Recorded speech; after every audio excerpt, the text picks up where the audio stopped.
The truth is about to explode, and when it does, nothing in Port Charles will ever be the same again. Because tonight, trust will be questioned, secrets will be tested, and one dangerous gamble could trigger a chain reaction no one is ready for. And it all begins with Carly Spencer. Carly can feel it.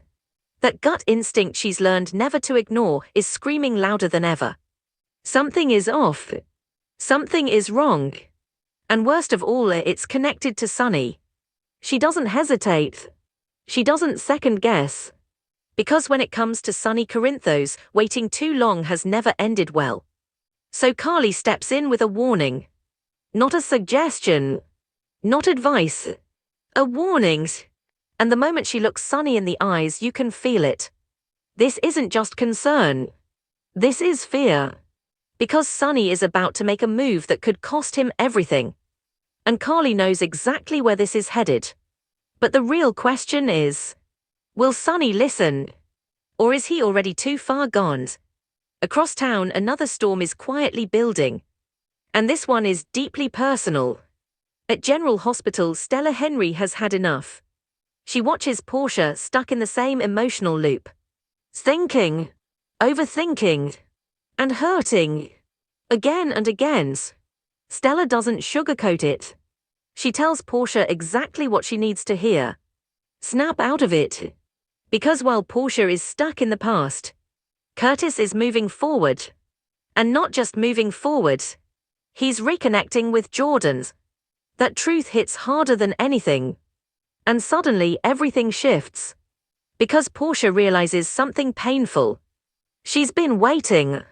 Hopping. Holding on to something that may already be gone. And that realization leads her to a bold, life-changing decision. A decision that could finally prove she's ready to move on. A decision she might regret the moment she makes it. Because Portia is now thinking about Isaiah. Not casually.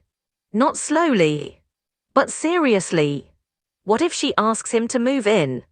What if she takes that next step right now? It sounds like closure. It looks like progress. But deep down, is this healing? Or is this desperation? Because when choices are made in emotional moments, they don't always lead to happy endings. Meanwhile, Curtis and Jordan are facing a moment neither of them expected.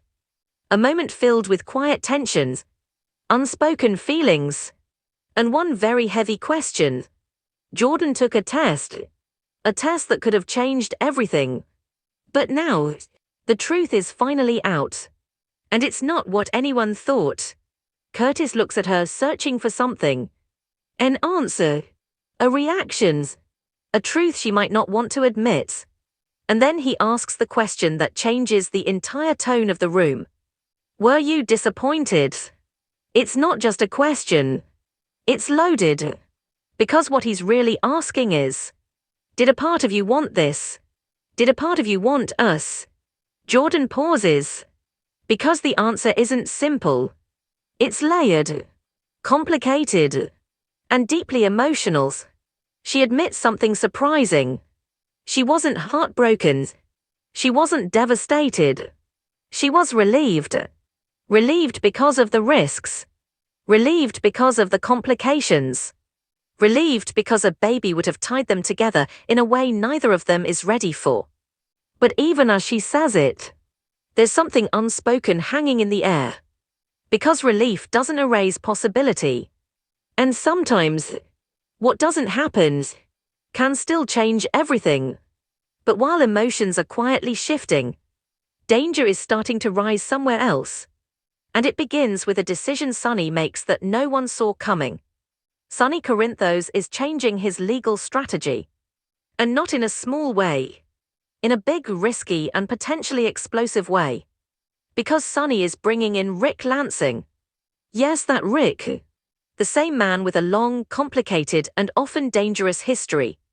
The same man people have learned not to trust. And yet Sonny is putting his future in Rick's hands. Why? What does Rick offer that no one else can? Or better yet, what does Sonny see that everyone else is missing? Because not everyone is going to accept this decision quietly. Especially Diane Miller. When Sonny tells her the news, you can see it hit instantly. Shock, confusion, and maybe even a hint of betrayal. Because Diane has always been there. Always fought for Sonny. Always stood her ground. So when she asks, "Am I fired?" it's not just a question. It's personal.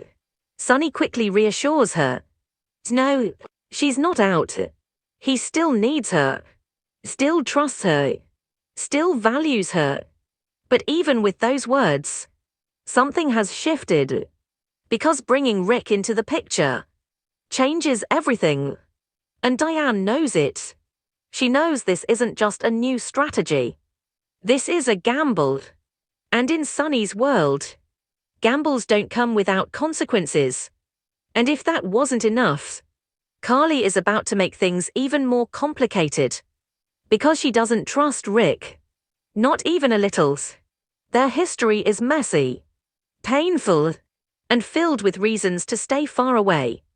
So when Carly sees Sonny going down this road, she doesn't stay quiet. She speaks up. She pushes back. She warns him. But here's the problem. Sonny isn't known for backing down, especially when he believes he's right. So now the tension between them starts to rise again. Not loud, not explosive, but slow and dangerous. Because when Carly and Sonny aren't on the same page, things fall apart fast. And just when you think things couldn't get more complicated, Valentin Cassadine steps in. And he doesn't hold back. He turns his attention to Carly and asks a question that cuts straight to the core. Was that the beginning of something or the end of everything? He's talking about Brennan's, about Carly's connection to him, about that complicated, messy, undefined relationship. And suddenly, Carly is forced to face something she may not be ready to admit. What was that? Was it real? Was it a mistake? Was it something that could have been more? Or something that should have never happened at all? Because sometimes, the hardest questions don't have clear answers. And while Carly is caught in emotional uncertainty, Brennan is doing something far more dangerous. He's making a move. A calculated one. A risky one. One that could either give him controls or completely expose him. Because Brennan is about to sit down with Ross Cullum. And what happens next could change everything. Brennan knows exactly what he's doing. Or at least he thinks he does. Because sitting across from Ross Cullum is not something you do lightly. Not casually. And definitely not without a plan. But Brennan's. He walks in calm. Controlled. Almost too controlled. And that's the first sign something isn't right. Because when someone like Brennan plays it cool, it usually means something bigger is hiding underneath. And today, that hidden layer is about to surface. He starts simple, almost harmless, asking questions, carefully chosen ones, about the 5 poppies, about the project tied to it. At first it sounds like curiosity, like he's trying to understand, like he's struggling to figure it out. But that's the act. That's the mask. Because Brennan isn't confused. He's probing, testing, pushing, trying to see just how much Cullum knows.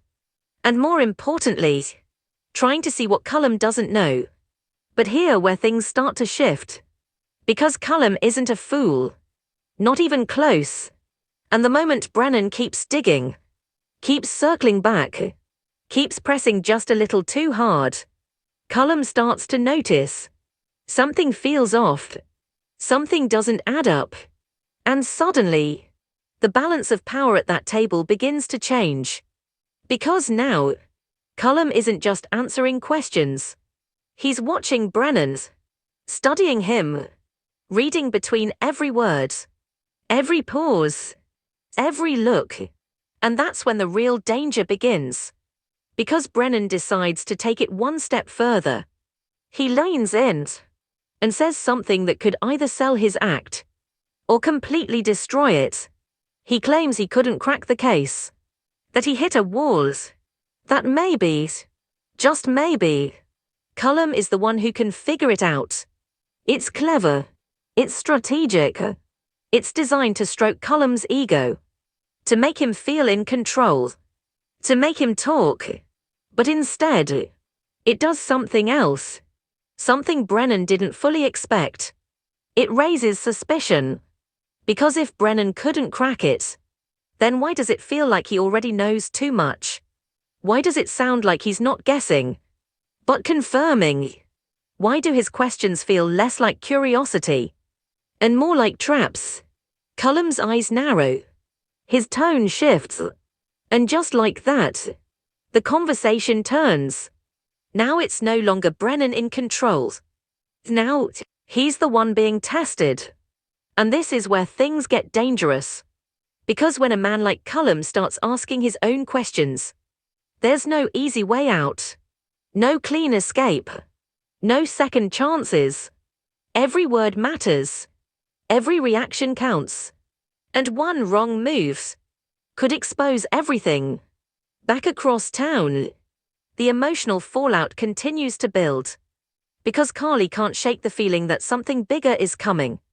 Something she can't see yet, but can definitely feel. And when Carly gets that feeling, she's rarely wrong.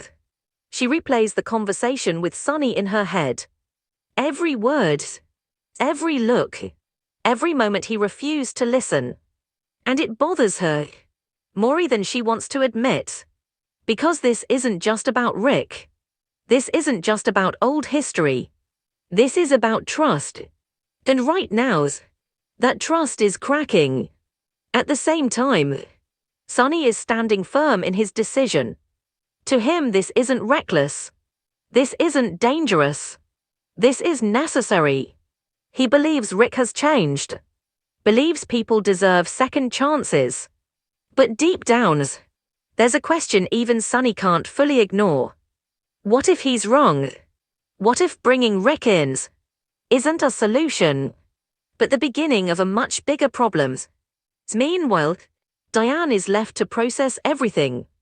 And for someone like her, that's not easy. Because Diane doesn't just do her job. She owns it. She protects it. She builds it. So being pushed to the side, even partially, doesn't sit well. And while she may stay professional on the surface, underneath, she's watching, waiting. And if something goes wrong, she'll be the first to say, "I told you so." And then there's Alexis, still uneasy, still questioning everything. Because Rick stepping back into Sonny's world feels like history repeating itself. A history that never ended well. She confronts Rick, pushes him, challenges him. But Rick, he doesn't back down. Not this time. He tells her he's not the same man anymore. That the old version of him would have made very different choices. He reminds her of something important. He didn't expose her, didn't turn her in, even when he had every reason to. And that matters, at least to him. Because in his mind, that proves something. That proves he's changed. That proves he's not the threat everyone thinks he is. But here's the problem. Change is easy to say, harder to prove. And in Port Charles, people don't forget. Especially not people like Alexis. So while Rick tries to rewrite his story, the past is still right there, waiting. And as if things weren't already complicated enough, Rick shifts his focus to Elizabeth. And suddenly, we see a softer side, a different side. They spend time together, talk about the future, about possibilities, about what could be. And for a moment, it almost feels real, almost feels hopeful. But in this town, hope rarely comes without consequences. Because everything is connected. Every choice, every secret, every risk. And right now, too many risks are being taken at once. Brennan is pushing boundaries. Sonny is trusting the wrong people. Carly is sensing danger. And underneath it all's something bigger is building. Something no one can fully see yet. And when it finally hits, it won't be quiet. It won't be small. It will be explosive. Because General Hospital spoilers are making one thing very clear. Port Charles is heading straight into chaos. And the question is no longer if things will go wrong, but who will be caught in the fallout when they do. So now I have to ask you, do you think Sonny is making a huge mistake trusting Rick? Or could Rick actually prove everyone wrong this time? And what about Brennan's? Is he in control of this situation? Or has he already gone too far? Drop your thoughts in the comments. I read every single one. And if you want daily General Hospital spoilers, recaps, and deep drama breakdowns, make sure to subscribe and turn on notifications. Because the next twist, you don't want to miss it.